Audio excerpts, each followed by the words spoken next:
Social media पर viral होने वाली वीडियो जिसमें एक पेंगुइन अपने साथियों को छोड़कर पहाड़ों की तरफ जा रहा है। बहुत से लोग इसे मीम समझकर अपलोड कर रहे हैं सोशल मीडिया पर। याद रहे दोस्तों के पहाड़ पेंगुइन के लिए सबसे खतरनाक जगह है। अक्सर आपने पेंगुइन को समंदर के किनारे देखा होगा, लेकिन आप पहली बार सुन रहे हैं कि एक पेंगुइन पहाड़ों की तरफ जा रहा है। नाजरीन कराम, याद रहे कि यहाँ पर ये कोई मामूली बात नहीं, इसके पीछे छुपा हुआ है दुनिया का एक बहुत ही बड़ा राज। इसे जानने के लिए हमें जाना होगा पेंगुइन की हिस्ट्री के बारे में और उसे समझना होगा। वेलकम बैक दोस्तों। पेंगुइन में तकरीबन 18 एग्जाम होते हैं और आज की वीडियो में हम 2 एग्जाम को एक्सप्लेन करने वाले हैं। याद रहे कि पेंगुइन 12 महीनों में तकरीबन 9 महीने समंदर के किनारे होती है और वहां पर अपनी जिंदगी बसर करती है। अंटार्कटिका जो कि दुनिया का एक ऐसा कॉन्टिनेंट है जिसे हम लोग जमीन का एक बॉटम भी कह सकते हैं। यहाँ पर हर साल हजारों पेंगुइन अपने नए बच्चों को जन्म देती है। जब सर्दी के दिन नजदीक होते हैं तो पेंगुइन समझते हैं कि अब उनका जाना यहाँ से बेहतर होगा और इसी वजह से वो सारे पेंगुइन एक होकर एक दूसरे इलाके की तरफ बढ़ते हैं, यानी पहाड़ों की तरफ बढ़ते हैं, क्योंकि अब वहां पर रहना उनके लिए मौत को गले लगाने के सिवा कुछ और नहीं है। क्योंकि अंटार्कटिका के इलाके में तकरीबन -97 ये वहां पर मामूली बात है और इतने टन इलाके में रहना शायद किसी इंसान के लिए तो इम्पॉसिबल है, लेकिन एक एनिमल सरवाइव कर सकता है।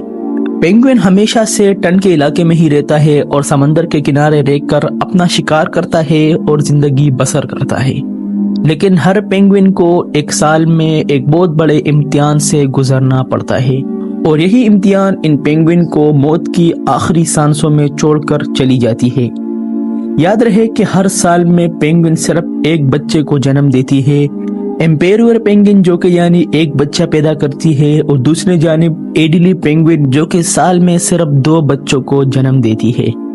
याद रहे कि जब सर्दी का मौसम नजदीक होता है तो वो अपने सारे खानदानों के साथ एक नए मकाम पर जाते हैं जहां पर वो अपने बच्चे को जन्म देते हैं और ये उनका खास क्वार्टर होता है जहां पर वो अपने साथियों के साथ रवाना होते हैं। वहां पर जाकर पेंगुइन का एक रिवाज है जो कि अपने आवाजों से एक दूसरे को अट्रैक्ट करते हैं, यानी ऐसे आवाजें लगाते हैं जिससे यानी मेल और फीमेल एक दूसरे के साथ कनेक्ट होते हैं। हर फीमेल पेंगुइन यानी एक अंडा देती है और फिर मेल पेंगुइन उसे तकरीबन 2 महीने तक संभाल कर रखता है। इसी वजह से पेंगुइन के पांव पर उस अंडे को रखा जाता है ताकि वो गर्म रहे और बर्फ पर ना गिरे।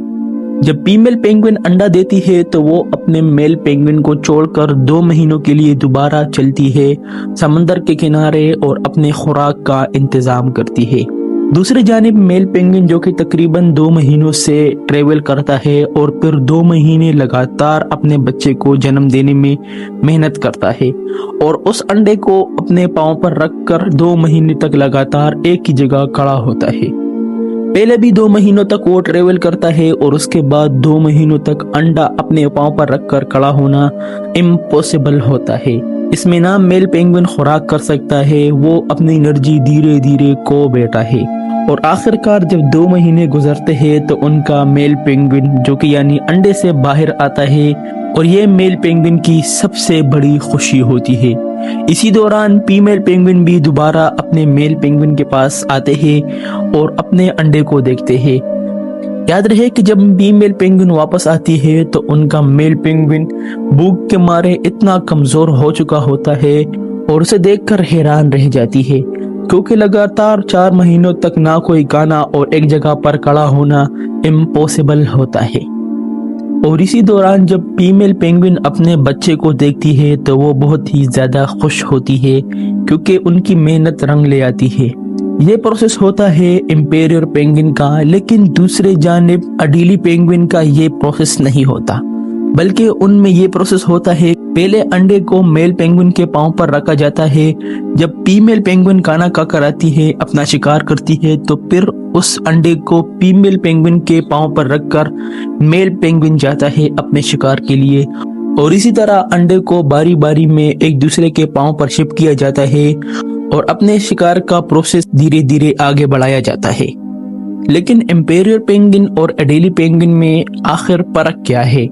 تو یہاں پر امپیریل پینگوئن جو کہ بالکل سادہ ہوتے ہیں اور بڑے ہوتے ہیں، اور یہ کہا جاتا ہے کہ یہ پینگوئن کے اقسام میں سب سے بڑے پینگوئن ہوتے ہیں۔ دوسری جانب ایڈیلی پینگوئن جو کہ یعنی چالاک ہوتے ہیں اور یعنی خطرناک بھی ہوتے ہیں، کئی کبھار وہ دوسرے کے انڈے کو بھی توڑ دیتے ہیں، اور کئی کبھار تو وہ پورا دن جنگ میں بسے رہتے ہیں، اور کئی کبھار تو وہ دوسروں کو تنگ بھی کرتے ہیں۔ لیکن یاد رہے کہ جب ان کا ایک بچہ مرتا ہے تو یہ ایسے رونے لگتے ہیں جیسے کوئی ان پر ایک بہت بڑی طوفان کا خطرہ ہو۔ کبھی کبھار تو دکھ اتنا بڑھ جاتا ہے کہ برداشت کے لائق نہیں ہوتا، اور بہت سے پینگوئن ڈپریشن کا شکار ہو جاتے ہیں یا پھر دماغی توانائی کو بیٹھتے ہیں۔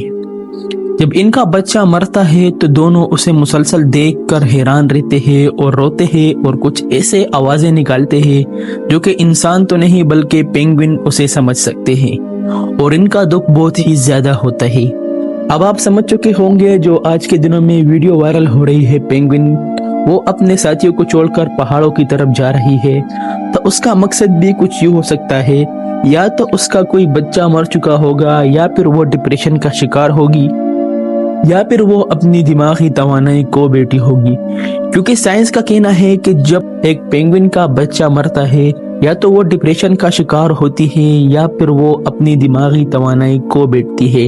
اسی وجہ سے وہ اپنے دماغ پر قابو نہیں پاتی اور وہ کام کر دیتی ہے جو اسے موت کے منہ میں ڈال دے۔